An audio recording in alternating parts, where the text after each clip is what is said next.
Hello विद्यार्थी मित्रों, तो आप सभी का स्वागत है हमारे इस YouTube चैनल यूनिक एकेडमी के अंदर। तो विद्यार्थी मित्रों, आज हम गाला असाइनमेंट पेपर नंबर 4 कक्षा 12 आंकड़ा शास्त्र विभाग नंबर 20 सॉल्व करने जा रहे हैं। तो जो हमारा पहला क्वेश्चन 21वां है, सूचकांक और जीवन निर्वाह खर्च की परिभाषा देना है बच्चों। तो सूचकांक किसे कहते हैं, ध्यान से देखो। सूचकांक अर्थात किसी भी चल की कीमत में किसी निश्चित समय की उस चल की कीमत के सापेक्ष में होने वाला प्रतिशत परिवर्तन सूचकांक कहलाता है। ठीक है, ठीक उसी प्रकार नीचे दिखा है कि जीवन निर्वाह खर्च सूचकांक। तो किसी भी समय किसी भी वर्ग के जीवन निर्वाह खर्च में आधार वर्ष की तुलना में होने वाला प्रतिशत परिवर्तन क्या कहलाता है, जीवन निर्वाह खर्च सूचकांक कहलाता है। नेक्स्ट हमारा क्वेश्चन क्या है, विकर्ण आकृति अर्थात क्या। विकर्ण आकृति अर्थात क्या, उसका मर्यादा बताना है। तो विकर्ण आकृति किसे बोलते हैं, दो संबंधित चल x और y, दो संबंधित चल x और y की, याद रखना, दो संबंधित चल x और y की n कीमत का क्रमित योग, जैसे xy, x1 y1, x2 y2, x3 y3 dot dot dot xn y1 के अनुरूप बिंदुओं को आलेख में दर्शाने पर प्राप्त आकृति को विकर्ण आकृति कहते हैं। इस प्रकार दो चल के बीच सहसंबंध की घनिष्ठता का कोई निश्चित माप प्राप्त नहीं हो सकता। ये इसकी क्या है, मर्यादा है। तो विकर्ण आकृति किसे बोलेंगे, दो संबंधित चल x और y की n कीमत का क्रमित योग, यानी x1 y1, x2 y2, x3 y3 dot dot dot xn yn के अनुरूप बिंदुओं को आलेख में दर्शाने पर प्राप्त जो आकृति होगी उसे विकर्ण आकृति कहेंगे। इसकी मर्यादा क्या है, इस प्रकार इसमें ये मर्यादा है कि दो चल के बीच सहसंबंध की घनिष्ठता का कोई निश्चित माप प्राप्त होता नहीं है। ठीक है, नेक्स्ट हमारा क्वेश्चन है 23, नियत संबंध रेखा के संदर्भ में त्रुटि अर्थात क्या और ज्ञात करने का सूत्र भी लिखना है। तो इसका परिभाषा है कि चल y, बोलो कौन सा चल, y, चल y की अलौकिक कीमत y और नियत संबंध मॉडल से प्राप्त y की अंदाजित कीमत y कैप के बीच का अंतर अर्थात नियत संबंध रेखा। और इस संदर्भ में त्रुटि को हम e से दर्शाते हैं और त्रुटि का सूत्र है e बराबर y माइनस वाई कैप। क्या सूत्र है त्रुटि का, e बराबर y माइनस वाई कैप। तो क्या है नियत संबंध रेखा के संदर्भ में त्रुटि, तो चल y की अलौकिक कीमत y और नियत संबंध मॉडल से प्राप्त y की अंदाजित कीमत y कैप के बीच का अंतर अर्थात क्या होता है बेटा, नियत संबंध रेखा। और इसका त्रुटि क्या है, और मैंने इसको बता दिया। ओके, नेक्स्ट हमारा क्वेश्चन नंबर 24 है, झुकाव ज्ञात करने के लिए चलित औसत विधि कब अधिक उपयोगी होती है। तो जब अल्पकालीन उतार चढ़ाव का असर दूर हो जाए तब यह विधि अधिक उपयोगी बनती है। तो चलित औसत की विधि कब उपयोगी बनती है बच्चों, तो जब अल्पकालीन उतार चढ़ाव का असर दूर हो जाए तब। नेक्स्ट हमारा क्वेश्चन है, संभावना की सांख्यिकी परिभाषा और उसकी मर्यादा लिखो। तो संभावना किसे बोलेंगे भैया, माना कि किसी समान परिस्थिति में कोई यादृच्छिक प्रयोग का n बार पुनरावर्तन हो और उसमें जो प्रयत्न प्राप्त हो m प्रयत्न, उससे कोई घटना a बने।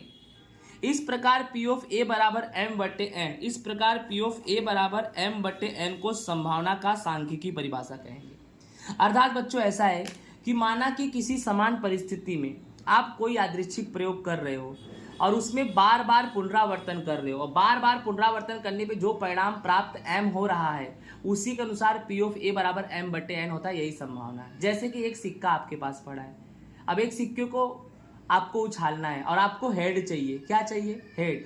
पहली बार उछाला टेल आया, फिर उछाला टेल आया, फिर उछाला टेल आया। तो आप कब तक उछालोगे, बार बार उछालोगे। क्यों, जब तक क्या ना आए, हेड ना आए। लेकिन जब हेड आएगा तो तुम परिणाम को बंद कर दोगे, यानी उसका आंसर कैसे निकालोगे, P ऑफ A बराबर m बटे n। m क्या होगा, हेड। कितनी बार हेड होता है एक सिक्के पे, एक बार। एक बटे में n, सिक्के पे कुल कितने परिणाम, 2, तो 1 बटे 2। समझ में आया ना। अब इसकी मर्यादा क्या है, इसमें n की कीमत अनंत होती है। सिंपल सी बात है भाई। ठीक है, नेक्स्ट आगे देखो। नेक्स्ट क्वेश्चन हमारा है, एक सममित द्विपद वितरण का माध्यक 7 है। माध्यक क्या है बच्चों, 7, और उसके प्राचल n की कीमत ज्ञात करना है। सबसे पहले याद रखना, ये हेडिंग याद रखना, सममित द्विपद वितरण में P बराबर 1/2, Q बराबर 1/2 होता है। रट लो इसको। जब आपका द्विपद वितरण सममित हो तब P बराबर Q बराबर 1/2 1/2 होता है। अब आपके सवाल में माध्यक कितना दिया है 7, तो द्विपद वितरण माध्यक को क्या बोलते हैं NP, तो NP बराबर कितना ले लिया 7। अब n गुणे P की जगह पे 1/2 बराबर 7, तो n का गुणा 1 से हो जाएगा, फिर 2 का गुणा 7 से 14, 1 का कोई मतलब है नहीं, 1 नीचे जाएगा, तो n बराबर 14/1, यानी n बराबर तुम्हारा कितना आ गया बच्चों 14 आ गया। आई होप आपको समझ में आ गया होगा। ओके, नेक्स्ट हमारा क्वेश्चन है, एक प्रमाण वितरण में विचरण उसके माध्यक से 10 गुना है। ध्यान से समझना, विचरण उसके माध्यक से कितना गुना है 10 गुना। यदि माध्यक 10 हो तो प्रमाणित विचलन ज्ञात करो। अब बच्चों प्रमाणित विचलन को क्या बोलते हैं, करणी में NPQ बोलते हैं, ये ज्ञात करना है। शर्त क्या है, विचरण माध्यक से 10 गुना है, तो विचरण को हम बोलते हैं NPQ और माध्यक को हम बोलते हैं NP। तो ये विचरण उसके माध्यक से 10 गुना है, तो माध्यक के आगे 10 लगा दो। ठीक है, अब NPQ बराबर 10 गुणे और NP तुम्हारा सवाल में कितना है, तो आप देखो माध्यक 10 है, यानी तुम्हारे सवाल में NP बराबर कितना दिया है 10 दिया है बच्चों, तो 10 गुणे 10, तो NPQ बराबर कितना हो गया 100। ये विचरण है।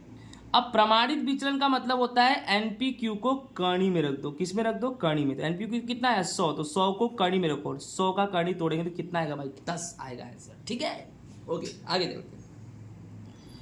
क्वेश्चन नंबर 28 हमारा क्या है, एक प्रमाण वितरण के लिए औसत विचलन लगभग 8 है। प्रमाण वितरण के लिए औसत विचलन 8 है, तो उस वितरण का प्रमाणित विचलन ज्ञात करो। क्या ज्ञात करो, प्रमाणित विचलन। सिंपल सी बात है, पहले औसत विचलन दिया है, क्या दिया है औसत विचलन। तो औसत विचलन का सूत्र होता है 4/5 सिग्मा, 4/5 सिग्मा। अब औसत विचलन कितना है 8, तो 8 बराबर 4/5 और सिग्मा, सिग्मा ज्ञात करना है। तो क्या करेंगे, 4 का गुणा सिग्मा से हो जाएगा 4 सिग्मा और 8 पंजे 40, तो सिग्मा बराबर 40/4, तो आपका आंसर आएगा बेटा 10, यानी प्रमाणित विचलन कितना आ गया 10 आ गया। ठीक है, आगे चलते हैं। क्वेश्चन नंबर 29 क्या है भाई, -5 का 0.001 सामीप्य को मानांक में देना है। पहले तो स्वरूप कौन सा सवाल में, सामीप्य। सामीप्य स्वरूप ऐसा होता है n, फिर आपको बता दो सामीप्य स्वरूप ऐसा होता है, ऊपर ही बता दे रहा हूं थोड़ा, ऐसा n a डेल्टा, ये सामीप्य स्वरूप है। क्या है बेटा, n a डेल्टा। अब देखो n a की जगह पे क्या आएगा -5, देखो ये -5, और डेल्टा की जगह क्या आएगा 0.001, यानी a बराबर तुम्हारा -5 है और डेल्टा बराबर 0.001। अब कौन सा स्वरूप में लेना है भैया, मानांक। मानांक स्वरूप क्या होता है, मानांक में x - a less than delta. अब x माइनस a तुम्हारा क्या है बच्चों, पहले से माइनस है, -5, फिर लेस देन 0.001, फिर मानांक में x माइनस प्लस 5 0.0, ये आपका स्वरूप हो गया। ये आपका क्या हो गया स्वरूप। फिर से देख लो, x माइनस प्लस 5 मानांक के अंदर, फिर लेस देन 0.001। आया होगा समझ में, आ गया होगा, पक्का आ गया होगा। आगे देखते हैं क्वेश्चन नंबर 30, fx बराबर 9x² minus 8x plus b, तो f डैश x ज्ञात करो। एकदम आसान है, f डैश x। 9x² को कैसे सोल्व करेंगे भाई, 2 9 18, x इसका घात 2 तो 1 ले लेंगे, तो 18x की घात 1 को सिर्फ 18x बोल सकते हो, माइनस 8x को कैसे सोल्व करेंगे, इसके ऊपर कुछ नहीं घात तो 1, 1 का गुणा 8 में करेंगे 8, अब 1 कम यानी 0, यानी x हट जाएगा, यानी सिर्फ 8 बचेगा, तो -8। लास्ट में जो b नहीं है ये 6 है, सॉरी है b नहीं है 6 है, और जो अचल कीमत है उसका मान हट जाएगा, 0 हो जाएगा, यानी आपका आंसर आएगा 18x - 8। तो आई होप बेटा आपको ये पेपर समझ में आएगा। जय हिंद, राधे राधे।